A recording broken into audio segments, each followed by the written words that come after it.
our vote does not matter. So usually when we looked up at all of those races and people that were running, not only did they not look like us, we didn't believe they were there to represent our best interest.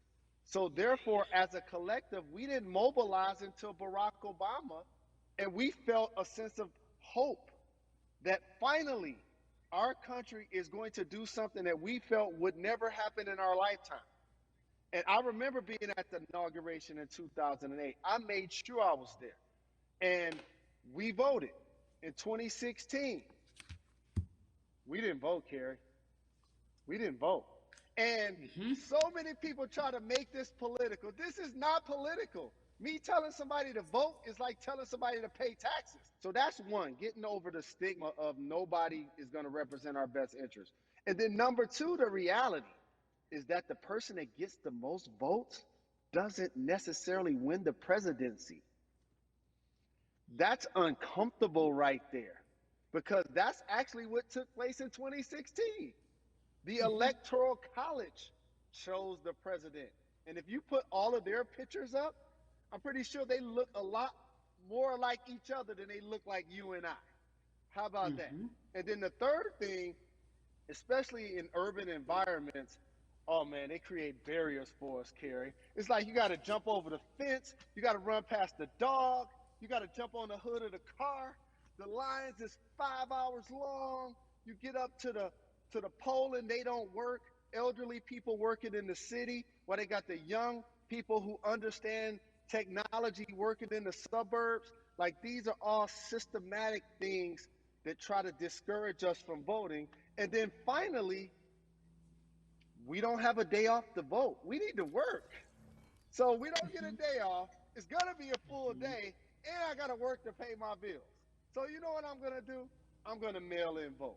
And you know what you want people to realize that that counts too.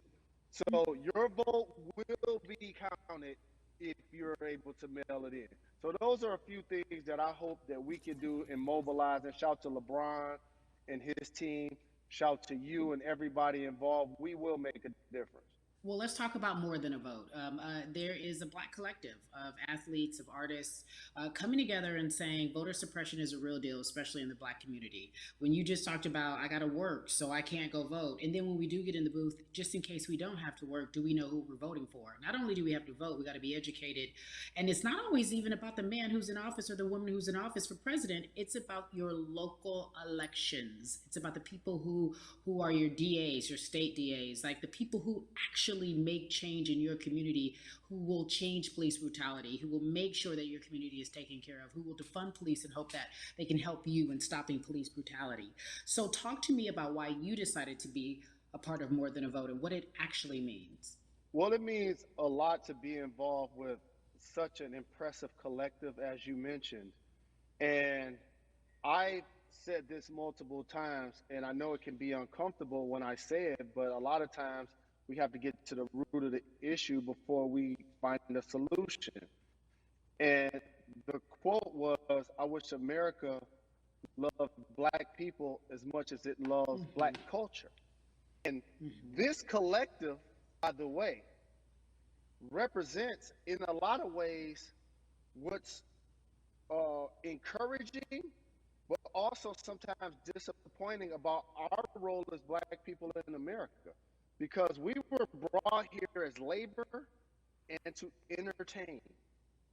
And we use those vehicles to get paid and move to the suburbs and be the idols of white kids. And so now that we have this collective, I would say sports and entertainment represent the most powerful group of black men in the United States.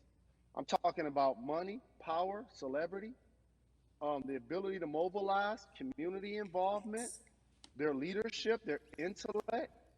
And so to have all of us pull it in the same direction at the same time for anything that we're passionate about is going to be a difference maker, but it's definitely going to be a difference maker in the 2020 vote because we're going to make sure we inform everybody that they can let their voice be heard and failure is not an option. Jalen, what does voter suppression look like to you? A perfect example took place recently, Carrie, in Kentucky. It was 6 p.m. at night, and so many people were standing in line enthusiastic to vote. And you know what they did? Locked the doors. And you know what the people did? They continued to bang on the doors, continued to bang on the windows. They continued to let it be known they were not going to leave the premises until they got a chance to vote. And you know what ended up happening? They opened those doors and allowed those people to vote. So do not be discouraged. These barriers show you that it matters, and we're here to help you break through them. The same thing with our platforms and voices, Carrie, because you know what's going to happen. At some point, Breonna Taylor is not going to be trending anymore. People are not going to be protesting anymore. But it's still up to us to keep making sure that our voices get heard, and this is one way to do so. Right, and that is a form of being activated, being an activist. It doesn't have to be protesting. It doesn't have to look like what you think traditionally activism looks like. It's voting. It's that simple. We now have to understand, like, this is a critical mass moment for this movement to continue to hold up as much steam for as long as possible. And that's what this collection is going to hopefully allow for that situation to happen. Jalen, in today's age of technology, it should be easier to vote. No doubt. It's like we call these devices smartphones, but yet I can't vote from them. All of the things that we do in our lives are in our phone. All of these barriers are things that people will need to overcome in order to create a level of enthusiasm to vote. And again, this is not political. It's your right to do so. And there's so many times where you feel like somebody may have gotten done unjustly in your community. Pay attention to who the judges are, who's running for Senate, mayor, governor.